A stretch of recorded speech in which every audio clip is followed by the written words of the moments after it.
अस्सलाम वालेकुम नाज़रीन, मेहरान टीवी न्यूज़ में बलिकार आवां सायरा सुमरो इन बुलेटिन में सबका पहिरीं हिक नज़र हेडलाइन ते। वॾे वज़ीर सैयद मुराद अली शाह चयो आहे त सिंध आहिनि त ॾुखे वक़्त में वफ़ाक़ जी मदद कई आहे। आइन में वाज़िह लिखियल आहे त NFC में सूबनि जो हिसो नथो घटाए सघिजे। हिन साल सभ खां वधीक तरक़ियाती बजट सिंध जी आहे। रिकॉर्ड कम थिया आहिनि, 1000 स्कीमूं मुकमल कयूं वियूं आहिनि। बजट पेश करे छॾी आहे, कंहिं नाहे ॿुधी त उहो उन जो मसइलो आहे। सिंध असेंबली जे इजलास में ख़िताब कंदे वॾे वज़ीर चयो आहे त पाकिस्तान ठाहिण में असांजी ऐं अवाम जे वॾनि जूं क़ुर्बानियूं शामिल आहिनि। सिंध प्यारी धरती आहे। सिंध अवियां खे पनाह ॾिनी, उन जो ख़ैर घुरो। मोहबत कंदड़ सिंध मां निकिरी पंजाब ते वञी ॾिसनि। पंजाब में तव्हां खे सिंध वारी मोहबत ऐं इज़त न मिलंदी। सिंध जी धरती लाइ सभिनी खे गॾिजी कमु करणो पवंदो। कराची में दहशतगर्दी रेंजर्स कैंप ते हमलो, 3 दहशतगर्द मारिजी विया। अफगान दहशतगर्द गिरफ़्तार। ISPR जो चवणु आहे त पार्टी महत याफ़्ता तंज़ीम जे दहशतगर्दनि रेंजर्स कैंप ते हमलो कयो।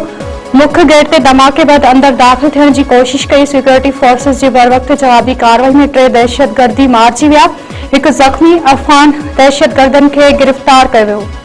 ISPR जो वधीक चवणु आहे त फायरिंग जी ॾे वठ में रेंजर्स जा 3 जवान शहीद थी विया। इलाइक़े में क्लीनियर्स ऑपरेशन कयो वियो। दहशतगर्दनि जे ख़ात्मे ताईं कार्रवाई जारी। सदर वज़ीर आज़म पारां कराची में रेंजर्स कैंप ते दहशतगर्दनि जे हमले जी मज़म्मत। आसिफ अली ज़रदारी चयो आहे त दहशतगर्दी ख़िलाफ़ जंग में बहादुर जवाननि जी क़ुर्बानियुनि खे क़ौम कॾहिं बि फरामोश न कंदी। गैर मुल्की सरपरस्ती में सरगर्म दहशतगर्द अंसर पंहिंजे नापाक इरादनि में कामयाब न वेंदा। वज़ीर आज़म शहबाज शरीफ़ चयो आहे त दहशतगर्दनि जे हमले खे नाकाम बणाइण ते कानून लागू कंदड़ इदारनि खे खिराज तहसीन पेश करियूं था। दहशतगर्दी जे हर फितने जो पूरी कुवत सां ख़ात्मो आंदो वेंदो।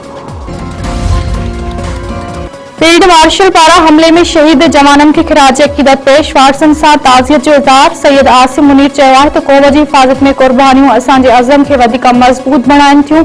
पाकिस्तान पंहिंजे जवाननि जी शहादत जो बदिलो वठण लाइ हमले जे ज़िम्मेवारनि ख़िलाफ़ कार्रवाई कंदो। अमेरिका जो ईरान मथां ॿीहर फ़िज़ाई हमलो। सेंटकॉम तस्दीक़ करे छॾी। अमेरिकी सेंट्रल कमांड चयो आहे त हर्मिज़ में आयल टैंकर ते ईरानी हमले जे जवाब में कार्रवाई कई वई।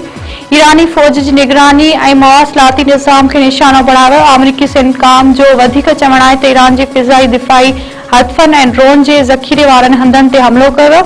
ईरान जे बारूदी सरहंगियूं विछाइण जी सलाहियतुनि खे नुक़सानु पहुचायो वियो।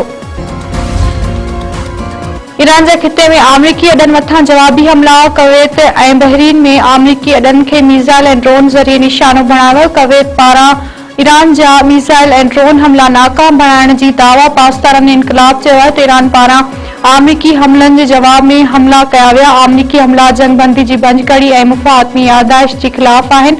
हमला बंदि न थिया त नतीजे में सिफ़ारती अमल मुकमल तौर बंदि कयो वेंदो।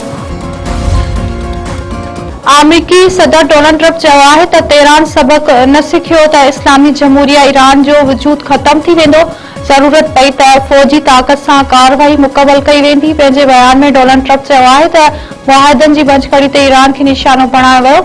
ईरान जे मिज़ाइल, ड्रोन ज़ख़ीरनि ऐं रेडार साइट्स ते हमला कया विया। खैरपुर वेझो बंबादुरनि में ज़मीन जे तक में जहिड़ो फायरिंग में गुलाम मोहम्मद बमरो मारिजी वियो। वाक़े ख़िलाफ़ वारिस सरापा एहतिजाज। औरतुनि ऐं मर्दनि पारां मक़तूल जो लाश SSP ऑफिस आॾो रखी धरणो। वारसनि जो चवणु आहे त नौजवान खे दारिजा बिरादरी जे जवाबदारनि पिस्टल जा फायर करे क़त्ल कयो। वाक़े में मुलविस जवाबदारनि खे फौरी तौर गिरफ़्तार करे सख़्त सज़ा ॾिनी वई। मेमण ॻोठ में 17 वरनि जे असलम मेमण पाण मथां पेट्रोल हारे पाए ॾिनी। अस्पताल में ज़ख़्मनि जी सटनि हसाईंदे फौत। मड़ घर पहुचण ते कोरां। वारसनि जो चवणु आहे त नौजवान घरू परेशानियुनि सबबि ख़ुदकशी कई आहे।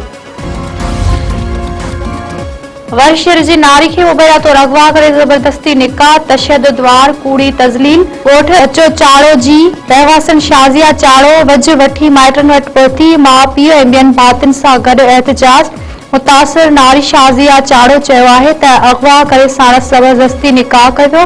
जवाबदारनि खेसि मलीर में क़ैद में रखियो। मथसि मुसलसल तशद्दुद कयो वेंदो हो। माइटनि ख़िलाफ़ बयान न ॾियण ते वार कूड़े खेसि तज़लील जो निशानो बणायो वियो। जवाबदारनि ख़िलाफ़ कार्रवाई करे इंसाफ़ ऐं तहफ़ुज़ फराहम कयो वञे।